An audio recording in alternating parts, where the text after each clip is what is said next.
Good morning. Welcome to Kabina.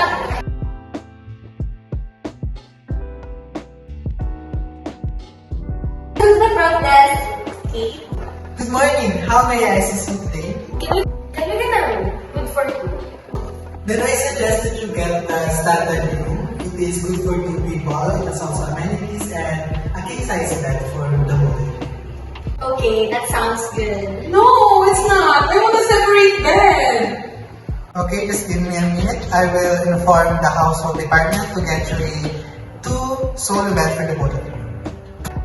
Okay, ma'am, let me just confirm your reservation. You book a room for 3 days and 2 nights. That is good for 2 people and also 2 solo bed for the 2 people. Is that correct? Can I ask a question? Do we have free access to the pool and other activities? Yes, ma'am. You have a full access on our swimming pool and also the hotel bar. You can also play billiards and casino there. Okay, perfect. Oh my god, I'm so excited. It sounds so good. Well, then everything is set. Here is your key room. Oh my god, I'm so excited. Let's go.